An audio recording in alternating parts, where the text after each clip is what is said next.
We're talking about Russia, Ukraine, and Jewish history that's interwoven together with that.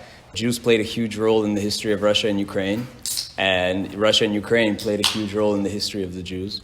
So we're not going to be able to cover everything today, but we'll get through as much as we can. I really want to focus on one Gemara that really kind of ties into what's happening right now.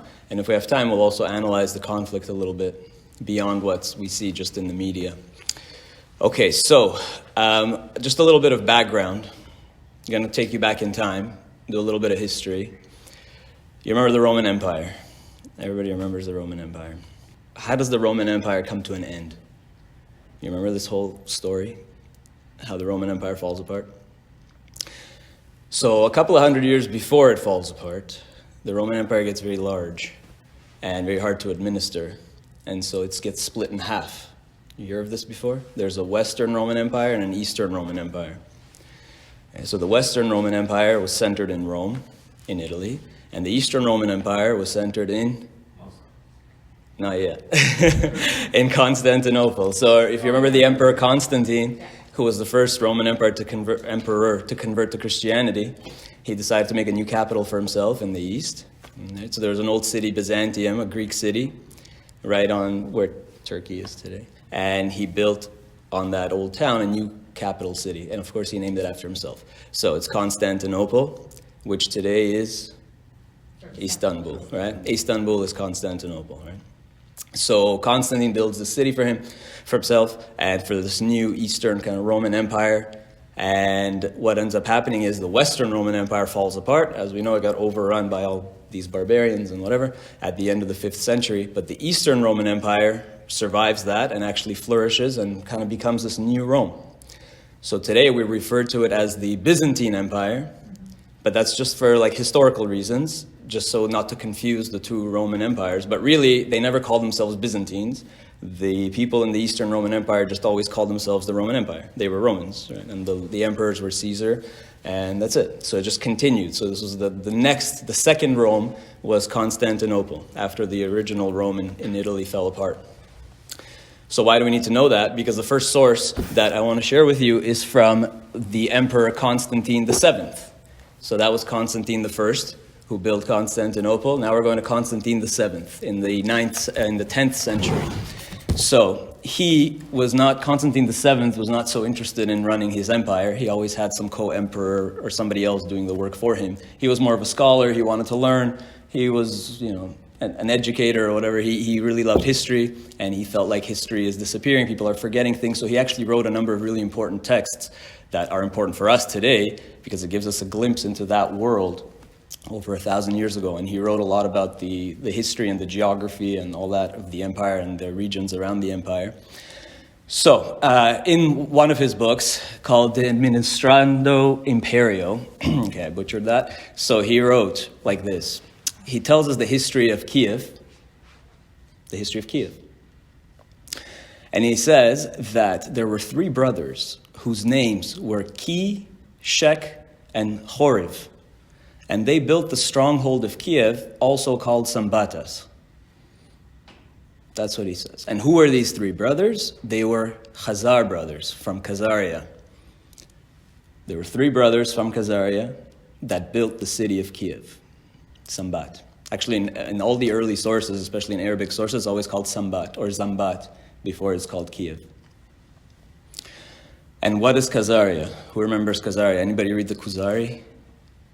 Yeah, you remember this? So Khazaria was this Turkic empire in what's that region today, Ukraine, Russia, southern Russia, the Caucasus region, that area around the Black Sea, the Sea of Azov, that area. So, and they were this powerful Turkish empire. And they were a rival to the Byzantine Empire. They had a bit of a love-hate relationship. They were allies sometimes. They fought sometimes. And the most amazing thing about Khazaria is that around the year 740, their king, King Bulan, decided to convert to Judaism. And it's a very famous story because later Rabbi Yehuda Halevi wrote a whole book about it, the Kuzari, where he kind of, gives a fictional account of what could have happened. Like, it's not It's more of like a story, but based on true events, where the dialogue kind of between the king and the rabbis that he spoke to, and how he ultimately decided that Judaism was the true faith and how he converted to Judaism. So it's a famous book. It's one of the classics of Judaism, the Khazarian. It's based on this. And we have a lot of archaeological, historical evidence to support it, that this happened. In fact, one of the amazing things is Khazaria was a very powerful empire, and you can find Khazarian coins all over. Archaeologists have found them all over the world, in England, in China, and even in Sweden. And one of the coins that was found in Sweden is called the Moses coin. You can look it up after. And it's minted. It's a Khazarian coin. And what's amazing about it is it was modeled on Arabic coins. And on Arabic coins at the time, it would always say Muhammad is the true prophet of Allah, whatever. And this is the same exact coin, except instead of Muhammad, it says Moses. So it says Moshe is the true prophet of God, instead of Muhammad is the true prophet of Allah. So they minted even coins modeled on the Arabic coins, but with like a Jewish twist to it. So that's the Khazarians. And we have even letters of correspondence between various rabbis in Spain, Sephardic rabbis, and the kings of Khazaria. And in one account, the king's name is Sabriel. It's possible it's the same person. Bulan, probably when he converted, he took a Jewish name, Sabriel. So this king, around the mid-8th century, converted to Judaism. So historians debate how much did the whole empire follow? Were all the Khazarians now converting to Judaism? Was it just the royal family? The consensus is really that it was just the royal family that converted, and most of the people didn't follow. But Khazaria had a huge influx of Jews coming from Persia, from the Persian Empire, from Babel. At that time, that's where most Jews lived, in the Middle East. And, Jews always go where there's freedom, where there's opportunity. Khazaria was this growing place, and Jews flocked there, so there was a lot of Jews in Khazaria.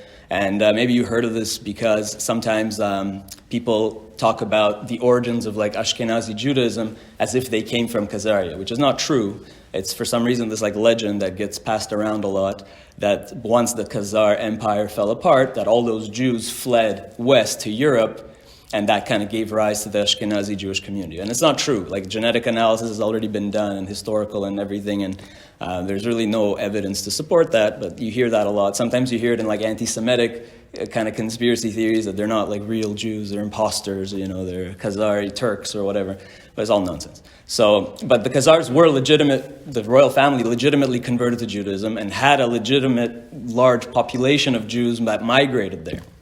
So let's put these things together. The Emperor Constantine tells us that these three brothers from Khazaria established Kyiv, and its original name was Sambat. So now the next question is, were these Khazar brothers Jewish? Maybe they were Turks. Were they Turks? Were they Jewish? But the key to solving the puzzle is the name of the town. They called it Sambat. Yeah, what does Sambat mean?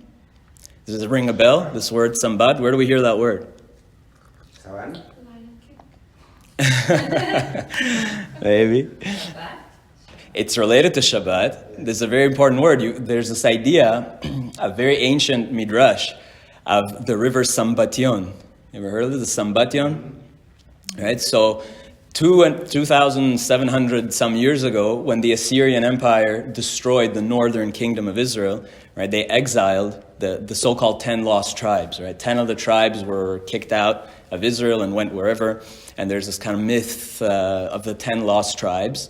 And according to this legend, the 10 lost tribes were settled past this mystical or mythical Sambation river, and which comes from the word Shabbat, because presumably, according to the story, this river was raging all week long, and the current was so strong you couldn't cross it. And then it would only rest on Shabbat. The river would rest on Shabbat when you couldn't cross the river. So, it's like it's more of like a myth. It's a midrash that like the 10 lost tribes are like unreachable. They're in some mysterious land far away, that guarded by this Sambation river, and like we can never find these 10 lost tribes. So if you put this together, the city of Kyiv is of course built on the Dnieper River, right? Which was back then for Khazaria their kind of northern extreme. So if you're thinking about like Jewish Khazarian settlers that are exploring and trying to find a new village up north, and they reach this place, this big river, and to them this was the Sambation River, right? So they named the settlement Sambat. And there's a lot of interesting things that relate to this. There's an idea that was actually pushed by a lot of Europeans, that the tribe of Dan was exiled to this region specifically, that the lost tribe of Dan, and some people say it doesn't really have much historical support, this idea, but you find in this region a lot of things that are named Dan, like the Dnieper River and the Dniester River and the Don River, and there's a lot of Dans in this area, and Denmark and Sweden and all this. There's a whole thing of like, they call it like Scandinavian Israelism, that the Scandinavians thought that they are the descendants of the tribe of Dan.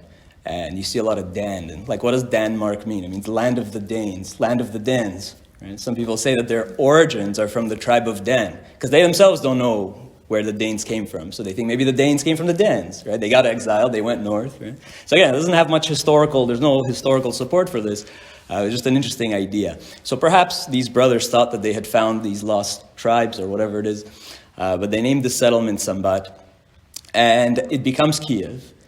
Now, the real history really takes off when it becomes part of Russia, of the Rus. So a little bit north of Kyiv, there's a city called Novgorod, which literally means like new city. And it was these Slavic tribes that settled this city. They created this new city, but they couldn't defend it from various barbarians around it. So they invited a Scandinavian king, Rurik, to come and take over and be the king and defend this land because they couldn't take care of it. So Rurik comes across the Baltic Sea and takes over and becomes this new king of Novgorod, and he starts expanding from there, and he takes over Kyiv. And so you have this new entity, which was called the Rus, which was constantly fighting with Khazaria. That was their biggest enemy. They were constantly fighting each other, the Khazars and the Rus.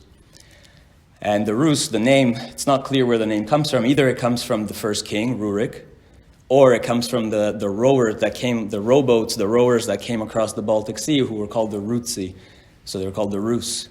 And so there's this new entity, which is often called Kievan Rus, Kievskaya Rus, that it was this new empire, this new kingdom. It became very powerful. And it ended up conquering Kyiv and played a big role in the destruction of Khazaria. And then Kyiv becomes like this capital of this new kingdom called Rus. And so Kyiv was actually one of the first capitals of what you might call Russia, or this whole region. Now, here's where it gets really interesting. If you know a little bit about Russian history, you know that you can't have Russian history without the Mongols, because the Mongols come in as a wave from the east, the Golden Horde, and take everything over.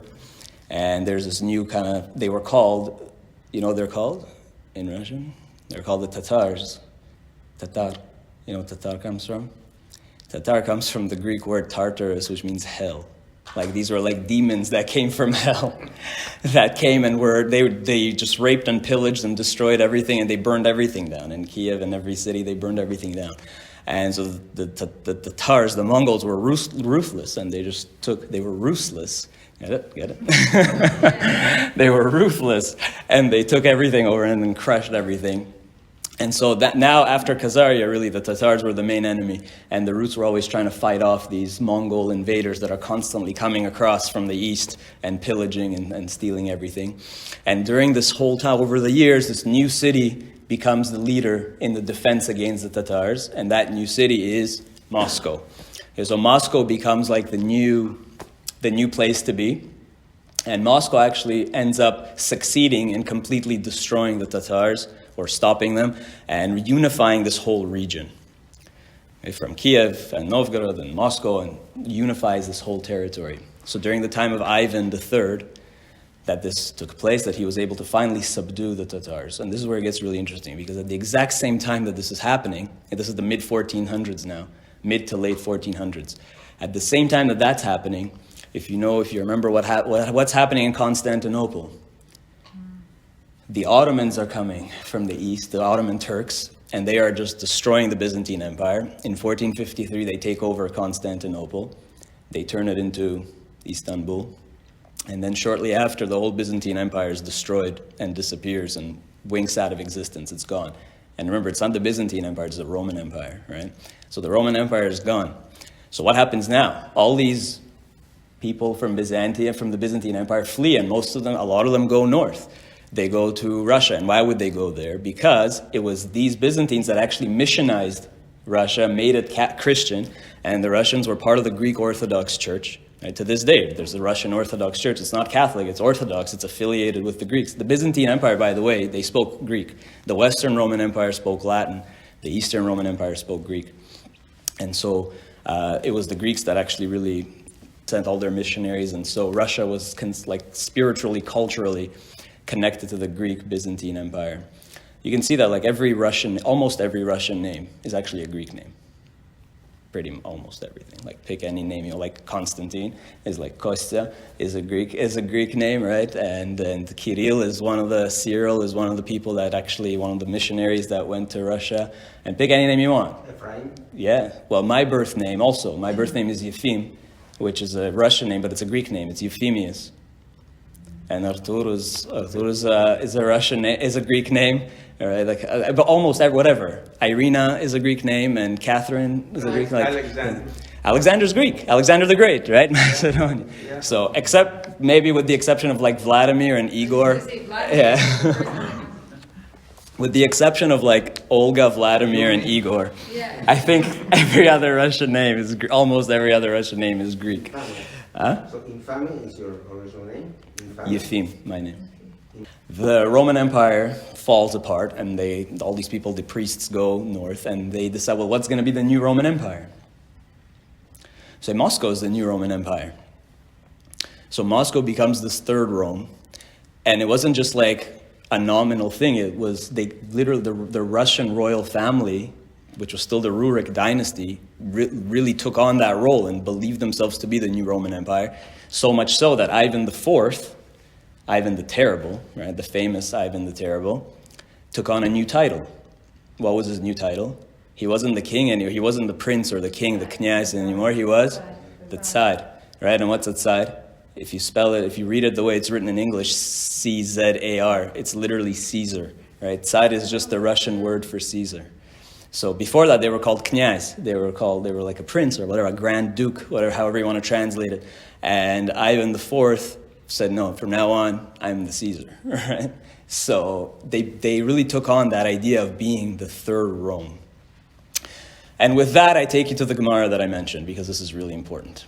Okay, this idea of three Romes. So we're going to break apart, this is in Masechet Sanhedrin, page 98a, which is where the sages tell us a lot about Mashiach and what's going to happen at the end of days and so on. So it goes like this. Rabbi Yoshua ben Levi. So Rabbi Yoshua ben Levi, one of the great famous sages, he meets Eliyahu on his way, and it says where he met him, at the Apitcha de Me'arata de Rabbi Shimon Bar Yochai. So I guess he was praying at the grave of Rashbi, Shimon Bar Yochai, and he meets Eliyahu over there. So remember, Eliyahu is this prophet who became like an angel, and he always comes, at a bris, at a Pesach Seder, and he comes and meets the sages all over the place, and as an angel. So they ask various questions, and I'll just skip to the important part. Amar le, so Rabbi Yeshua asks Eliyahu, Eimat ati Mashiach, when's Mashiach coming already? Enough, where's Mashiach? So he told him, Amar le zil shailea, go ask him. Okay, where is he? Ve'echa yativ, where is he sitting? And he tells him, Apitcha de Karta, at the gates of the city. What is the city? Which city? This is the Roman Empire. When we say the city in the Roman Empire, what's the city? We're talking about the city of Rome, right? I think even in some versions of the Gemara, it actually says the Carta de Rome, in the city of Rome. And all the commentaries just say, obviously, this is talking about, go see him, he's in Rome. He's at the gates of Rome. And then Rabbi Yeshua asks him, Umay simanea, how will I know that it's him? And Rabbi Eliyahu tells him, again, this deeply mystical thing, that he's among all the poor people, among all the cholaim and the aniyei sovlei cholaim, and whatever, all the poor people that are suffering from illnesses, and he's helping them, and they are bandaging up, and he's bandaging up. It's a whole thing. We're going to skip that in the interest of time. But that's how you'll know that it's him. And okay, so he goes there. Azad legabea amar le shalom alecha rabbi umori. So he says, hey, how's it going? He found him, my rabbi, my master. And he said, Amar le shalom alecha bar levaye. Nice to meet you, the son of the Levi, because he's Rabbi Yoshua ben Levi. And he says, Amar le'eimat ati, le'eimat ati mar, when are you coming? So he told him directly. He meets Mashiach at the gates of Rome, and he says, when are you coming? And he told him, Amar le hayom, I'm coming today. So Rabbi Yoshua gets really excited, and he goes and gets ready for Mashiach coming. And Mashiach doesn't come. Okay. So then Rabbi Yoshua meets Eliyahu again. And he asks him, Ma amar lecha? And he says exactly what happened. And he told me that he's going to come today. And he says, Shikori kasheker, he lied to me. Because he told me ayom. But he didn't come. So what did Eliyahu answer him?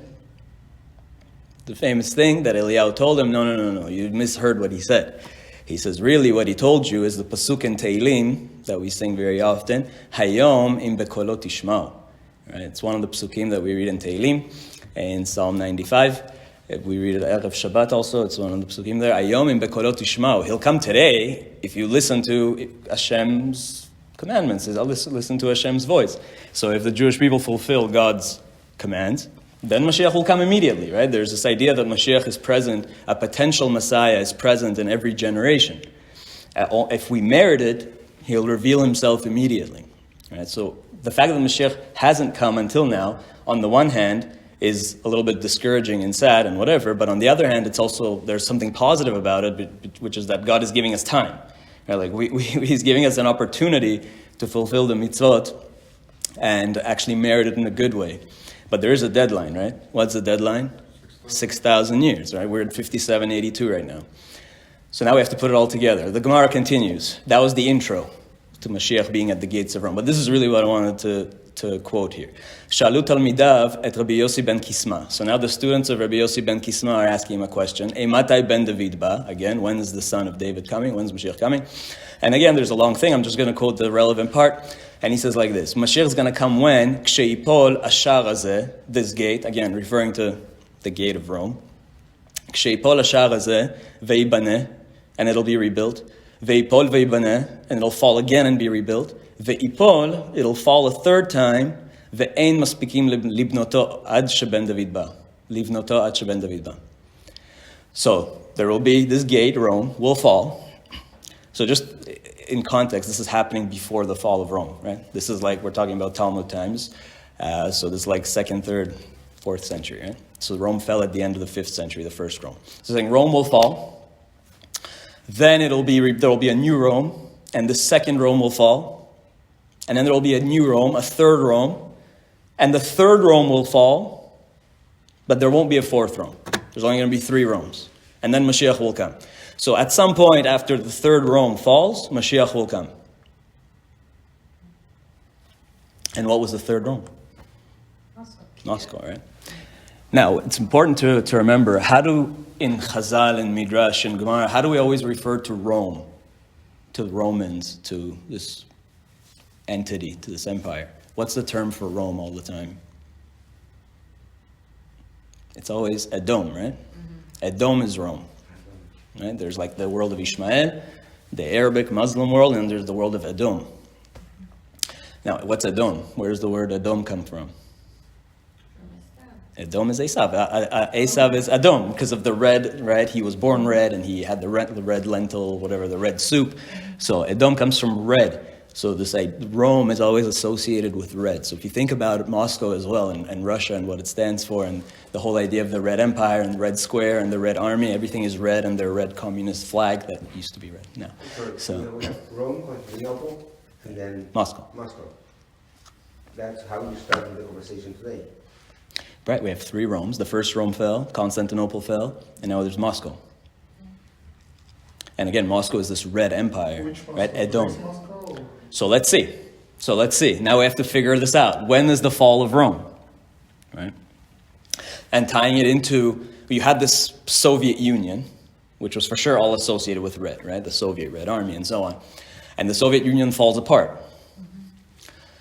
Now, it comes back in a way very shortly after, right? Within 10 years, let's say, exactly 10 years later, we have this new president, Putin, right? And what's like one of the first things that he does when he comes to power? First of all, Putin's like this KGB guy who's from the Soviet Union, who's like a Soviet operative, and he takes control. You know what's one of the first things that he did when he came into office?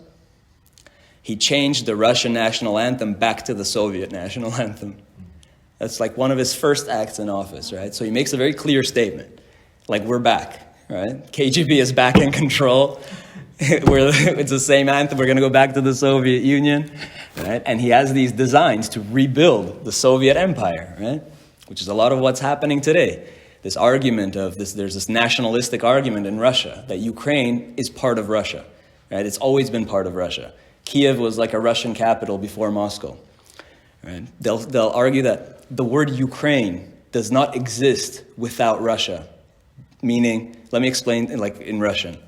Ukraine in Russian literally, what does it mean? You know what it means?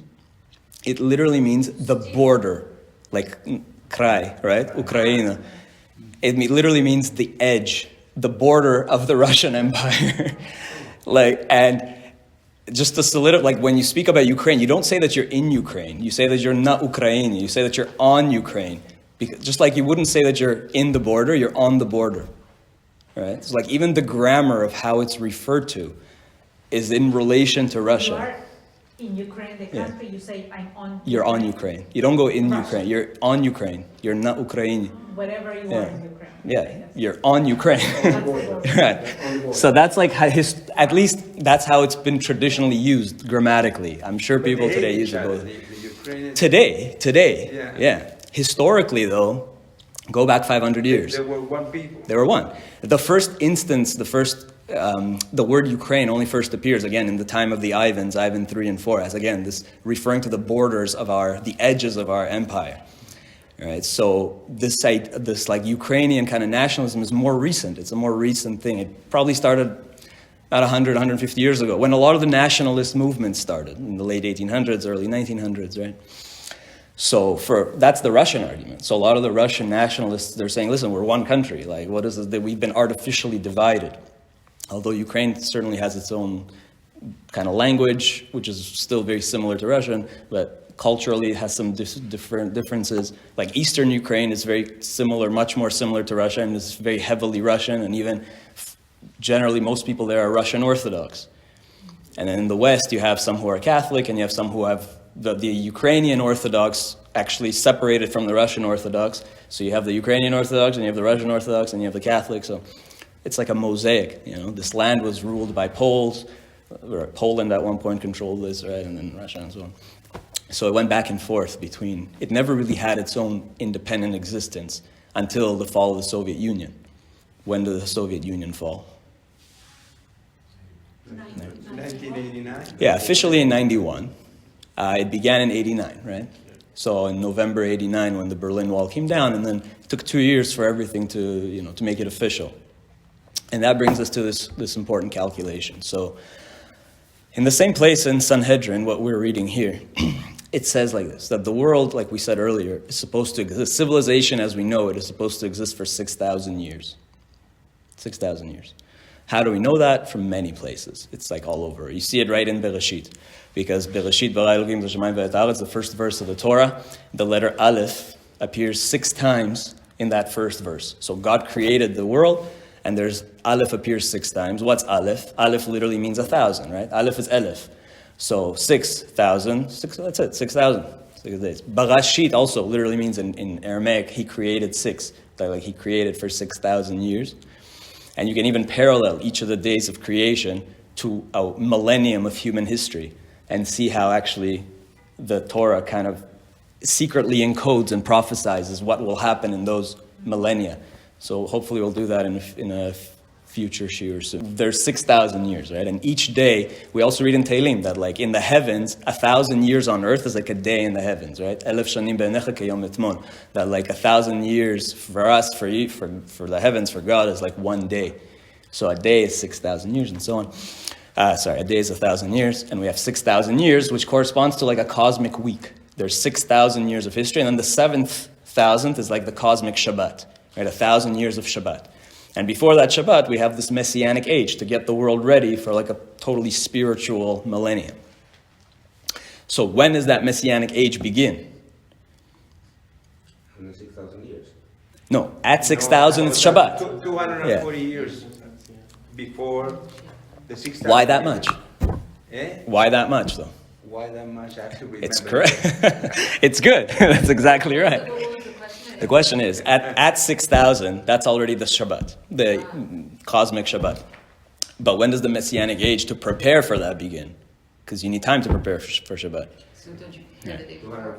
Right. So how much time do you need to prepare for Shabbat? The last part of You need 1,000 day, years. Right. Well, kind of, yeah. But when are you allowed to work like Friday morning? Are you allowed to go to work?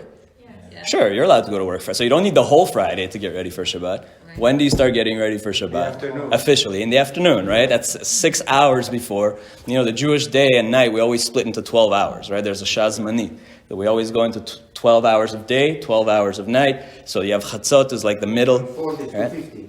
1/4 of 1,000 is 250. Exactly. So we are right there. So We are if you right have to there. get ready for Shabbat 6 hours before It's Shabbat, not. so what is the cosmic 6 hours? Is a quarter of a day, which is 250 years, So it's which is not the year now, so it's not 5750. now. We are We're getting ready in for 5782.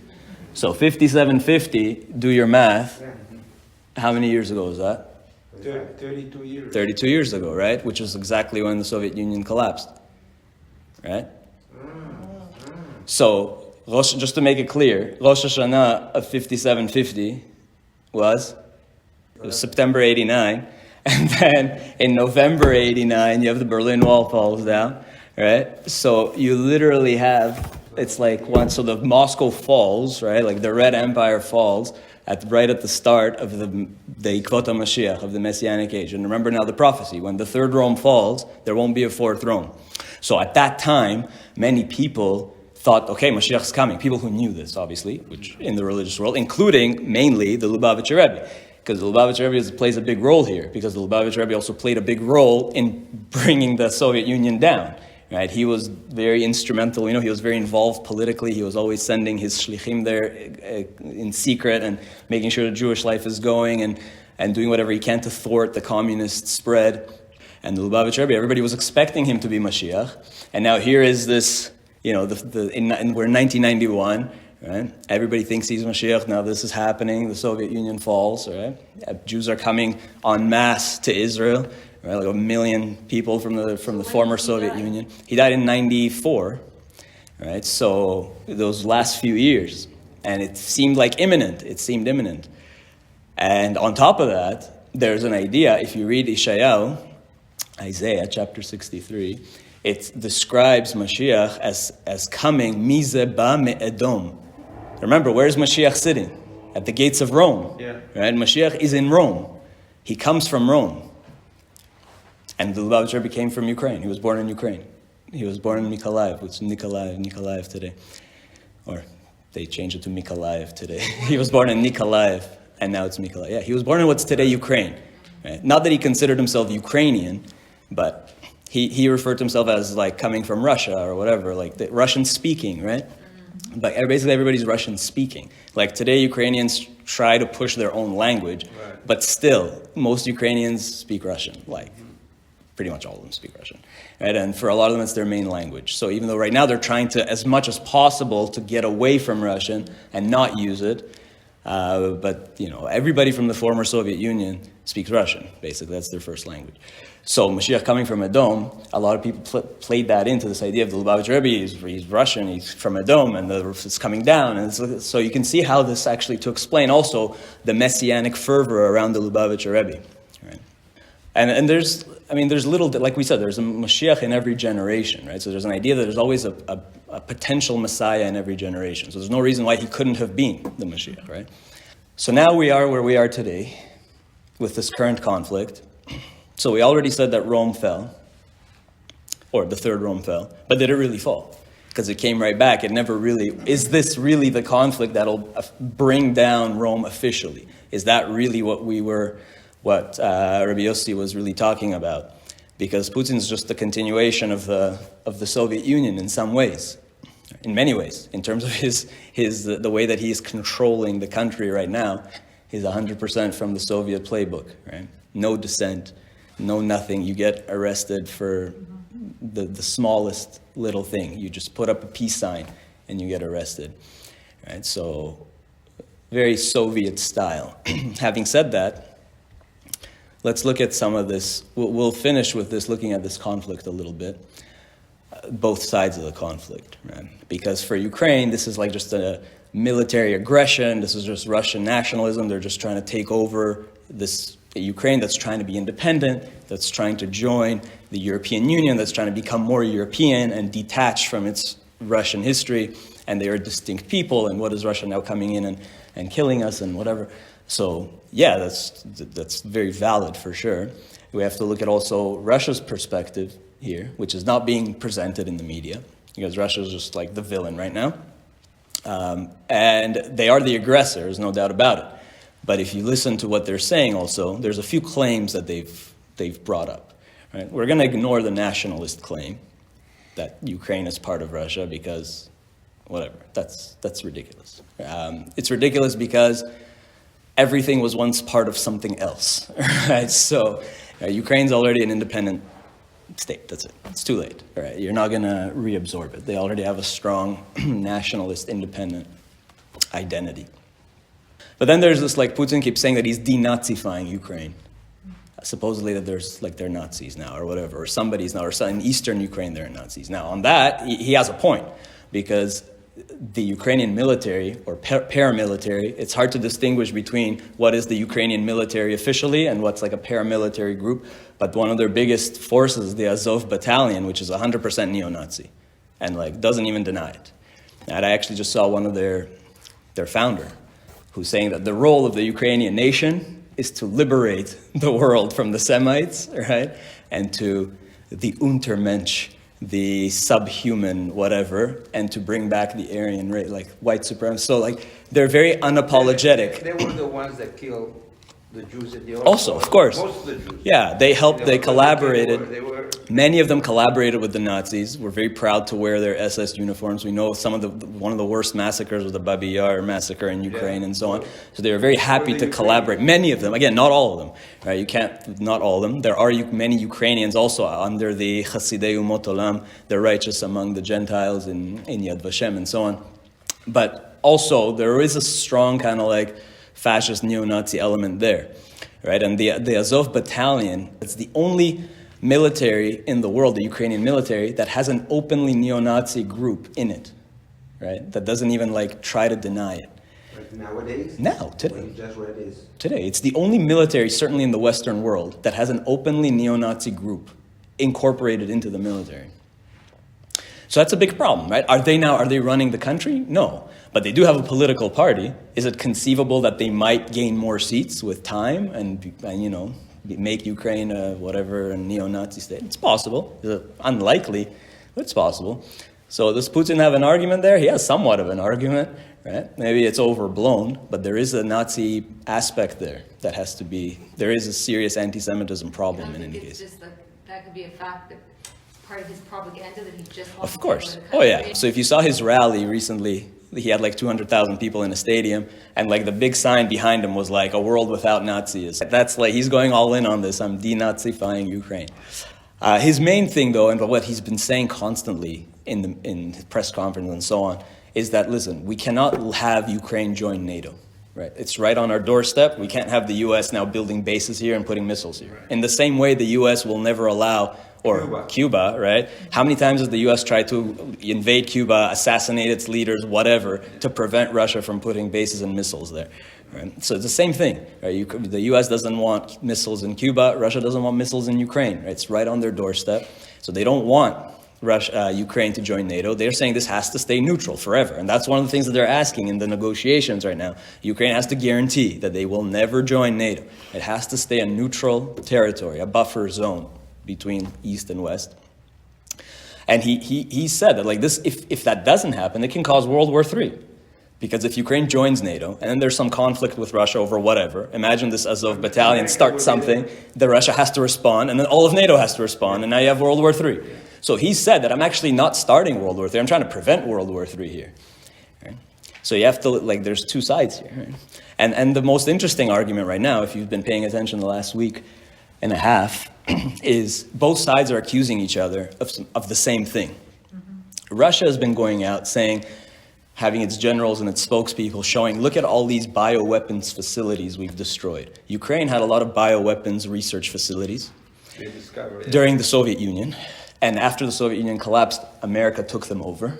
And they were supposed to dismantle them, but of course, oops, they didn't, they forgot. And so you have all these important bioweapons facilities in Ukraine. And Russia is taking them out. And first, the U.S. denied it, said, no, what are you talking about? Yeah. Like, those are public health facilities, vaccine research, no way, no way. Now they've actually admitted it. Yeah, we do have these facilities, right?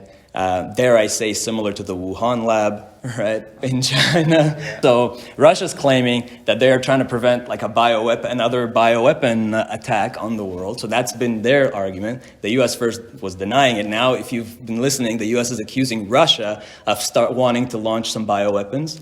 Russia will use bioweapons and chemical weapons. So each side is accusing the other of potentially launching bioweapons, and ultimately it doesn't matter who's going to do it, right? But God forbid, that would be the most catastrophic thing. Today also, I don't know if it was today or yesterday, but the White House also saying, now watch out for Russian cyber attacks, right? So each side is now accusing the other of trying to use hackers to shut down the country. And apparently already Germany lost, like 2,000 wind power turbines are down after a cyber attack. So imagine if there's a cyber attack that shuts the electricity. So there's a lot of potentially frightening scenarios that can come from this. Right? Bioweapons, cyber attack. And each side is accusing the other of trying to do this, depending on who you listen to, which media you listen to. So this war could actually escalate into something much worse. Hopefully not. They're in negotiations. Like, what is really going to happen going forward, we don't know. But the idea is, like, you've seen now a little bit of the history of this, Ukraine, Russia, where it came from, what's going on. And the 6,000 come before that? Yeah, so we're at 5782. It can't go to 6,000, because at 6,000, that's already the Shabbat. Before that, we still need Mashiach to come. We need to fix Israel, rebuild the temple, do all these things, bring everybody back. Like, there's all these things. That same place in Sanhedrin says Mashiach will be the king of Israel, then his son. It'll be like 3 generations. So it can't go to 6,000. There has to be a lot of time all these before. Things have to happen before 6,000. Right, which is why we're so limited, right? We only have 218 years left, tops. And there's still all these things that have to happen. The resurrection of the dead also has to happen before that. All the dead have to come to life, right? And they come in stages. The most righteous people first, and then blah, blah, blah. So there's so much that still has to happen that we're like pretty much there. So hopefully we're there. And so I'll end with in Masechet Sotah. It's another one of the places that says, how will Mashiach, like, what's the world going to look like when Mashiach comes? And it's a very famous one. We've discussed this before. All these like phrases that you've heard, that Pnei Ador ke Pnei Kelev, that the generation's like a generation of dogs, and Chochmat Sofrim Tisrach, that like the real wisdom of the ancient sages will be rotten, and like people won't understand it, and the people Yirei Chet Imasu, that people will hate religious people, right? There's going to be like a push against religious people, and there will be many informers and like cancel culture, that anything you say you'll be informed on, and like you'll have to be scared of what you say. And ein pruta bakis, that there won't be any more coins in your pocket. It's going to be everything digital currency, Bitcoin. That's what it says in the Gemara, Bitcoin. No, yeah. So ein pruta bakis, that there's not going to be any more physical currency, and so on. It has all these signs. And then it says how terrible the situation will be. Oivei ish anshei beito, that a man's biggest enemies are his own family members, that daughters are rebelling against mothers, daughters-in-law against mothers-in-law, young people against the elders, right? There's no respect for the elders anymore. Like all these things, right? It's our generation, yeah. You had it today. Everything you have today, everything. It says that there's going to be tons of refugees all over and nobody knows how to take them. And again, refugee crisis. Now 3 million Ukrainians displaced. Who's going to take them? We just had last year Afghans displaced before, and Syrians and Mexicans, and everybody's displaced. Where are these? So that actually says there's going to be plenty of people that are going from gvul to gvul, from border to border, and nobody wants to take them. Every single thing in that list has come true. Every single one. And it ends by saying, Ein al mi leishaen, that there's nobody to rely on or to whatever, nothing to hope for except Avinu Shebashamayim, our Father in heaven.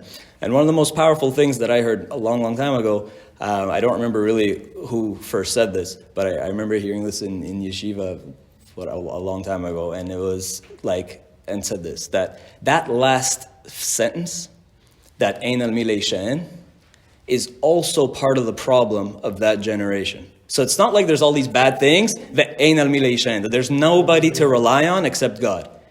There's nobody left to rely on. The world is so horrible, boom, boom, boom, boom, boom, boom, boom, and there's nobody to rely on except God. Instead of reading it as all of these are the bad things, and then there's nobody to rely on, there's an idea that you should read the whole thing as everything that's wrong with the world, including that last thing, that people have given up and say, well, That's it. There's nothing we can do. There's nobody to rely on. We're just going to wait for God to fix it. That's also part of the problem. Right? We can't just give up and say, forget it. I can't do anything about it. Right? Our job is still, like, it might seem hopeless. Right? Most Jews are secular. Like, what are the, like, nothing's gonna, doesn't matter.